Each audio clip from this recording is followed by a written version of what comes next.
falar desse assunto me dá até medo, né? É uma assombração, a gente colocou esse termo assombração, por essa pauta perseguir os produtores de leite há muitos anos, né? Agora nós estamos tá sofrendo esse momento com, vamos falar assim, as redes sociais vão ganhando cada vez mais importância, né? Vai facilitando a comunicação, é exemplo desse canal, o acesso à informação vai ficando cada vez mais fácil e parece que isso inflama as dores, né, e os sentimentos das pessoas em relação à pauta, mas essa pauta é antiga, ela nos atormenta há bastante tempo, e o fato é que agora ela está provocando uma grande mudança nos patamares de preço de leite. E está mais assim, eu posso dizer também um pouco mais, entre aspas, descontrolada, né? Que antigamente tinha, mas existia uma cota do que você podia importar, então automaticamente essa cota ia flutuando de uma forma que não impactava da forma com que está impactando agora, de plena entre-safra,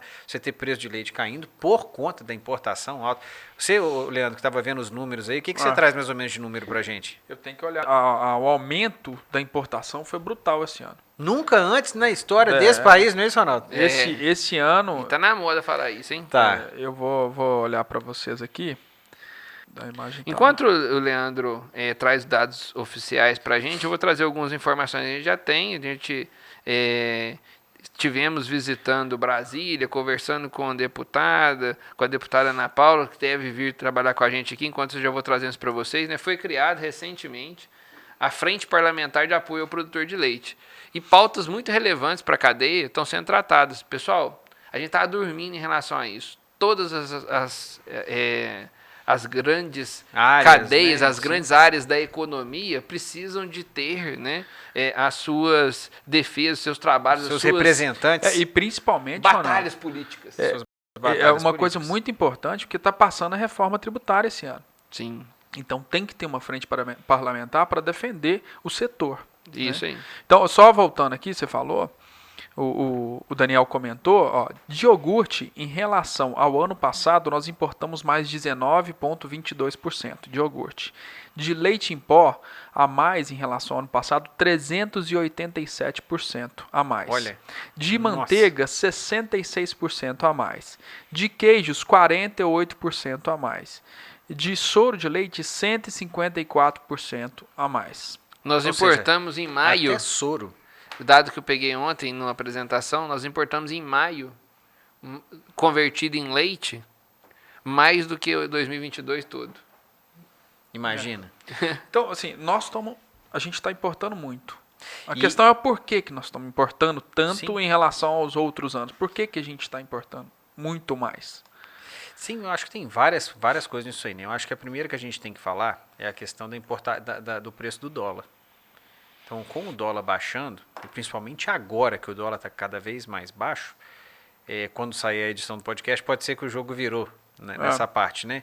Mas com o dólar baixo, automaticamente importar coisas em geral acaba ficando mais barato. Então, automaticamente, se fica mais barato importar, a indústria de laticínio faz uma conta básica. Bem, eu tenho duas opções. Ou eu compro do produtor de leite nacional, ou eu importo leite em pó, iogurte, mussarela, até soro. Percebeu? Até soro tem que importar. Então, importaram. Então, quando você faz isso, ela faz a balança. Olha, se eu importar, quanto que eu gasto? Se eu comprar do produtor de leite nacional, quanto que eu gasto? E hoje está sendo mais interessante trazer leite importado, seja ele de que forma vier, do que eu comprar do produtor. E automaticamente, para que essa balança chegue próximo, o que o laticínio faz? Bem, para eu não ter que trazê-la de fora, eu baixo o preço do produtor para tentar equalizar as duas coisas. A diferença é que antes, apesar de às vezes você não conseguir trazer essa equalização, como você não tinha como trazer muito leite de fora, importar muito leite de fora, automaticamente ainda faltava no mercado nacional e ele tinha que pagar um pouco mais caro no preço nacional. Hoje não. Hoje com essa importação de quase 4 vezes mais, né? O que eu acho é que sim, o leite está virando uma commodity, né? Então o preço dele é internacional.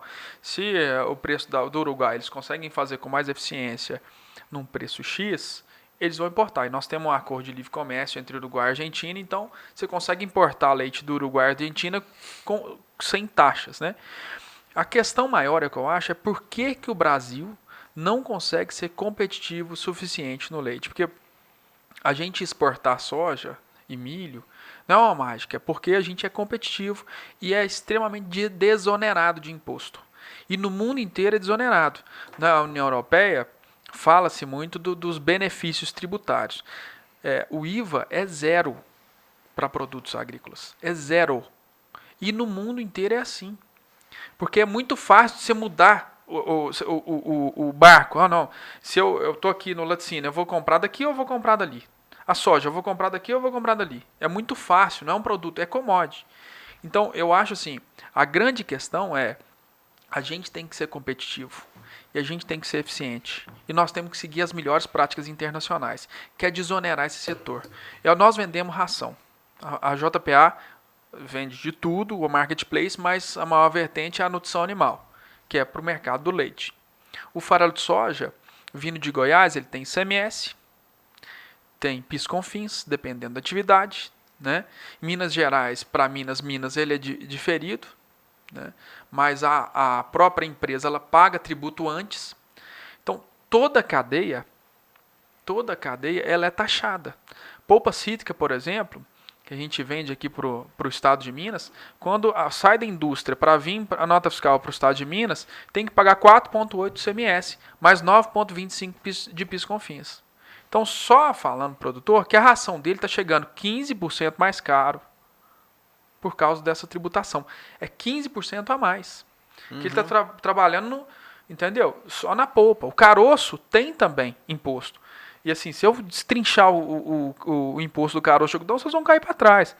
Você tem uma pauta que eles inventaram lá, em que eles tabelam o preço do frete, por exemplo, vamos supor que é R$400 e tabelam o preço do caroço sobre R$1.000. Você tem que pagar imposto sobre R$1.000. Sobre o que ele acha que está custando. Se o caroço tiver 600, o problema é seu. Você tem que pagar sobre R$1.000 o imposto. É sobre então, o que ele acha que está valendo. Você tem essa carga tributária que imposto, as pessoas têm que entender o seguinte, não é o empresário que paga, quem paga é o consumidor final. Né? E aí isso vai tirando a eficiência do mercado do leite. Máquina agrícola, o cara vai comprar uma máquina agrícola dependendo de 40% de imposto. Então será que isso tem na Europa? Será que isso tem na Nova Zelândia? Será que isso tem no Uruguai? Então essas questões que a gente tem que olhar. O porquê que o leite não é competitivo. Você imagina se não tivesse esses 15% da ração, 15%, 20% de imposto. A ração seria 15%, 20% mais barato.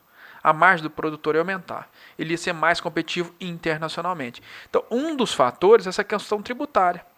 Um dos fatores. Tem diversos outros, né? Sim, mas eu acho que uma coisa que a gente tem que deixar muito claro também é o seguinte. Quando a gente fala de importação e exportação, principalmente quando você exporta, você só exporta por um motivo. Porque você é mais competitivo do que os outros países em fazer a mesma coisa. Exatamente. Então, por que o Brasil exporta milho e soja? Porque ele é mais competitivo e, apesar de todos os impostos, ele ainda consegue entregar, no final das contas, um produto mais barato em outro país do que os outros países. Isso. E quando você faz o contrário, você só importa, em linhas gerais, né? Você só importa por quê? Porque você é pouco competitivo com aquilo. Então, o que a gente sabe? A gente sabe que Argentina e Uruguai, por N motivos, entre eles a crise da Argentina mesmo, que está levando os preços para baixo, ele faz com que saia mais barato quando você importa. Então, e tem um outro recado nisso aí também muito importante que eu acho, Leandro, que a gente tem que falar o seguinte, todo mundo fala assim, o Brasil tem que ser exportador de leite, o Brasil tem isso, tem que ser aquilo e tal, tem que ser mais eficiente sim. Mas todo mundo que usa o discurso de que o Brasil tem que ser exportador de leite, ele tem que lembrar que nesse dia, o que está acontecendo hoje vai ser a regra geral do jogo. E quando isso for a regra geral do jogo, historicamente você vê que o preço internacional é mais baixo do que o preço praticado aqui dentro do Brasil. Isso. Então, se a ideia for a gente abrir para ser exportador e tudo mais, o jogo vai mudar e automaticamente você vai ter que ser mais eficiente do jeito que você está falando. Exato.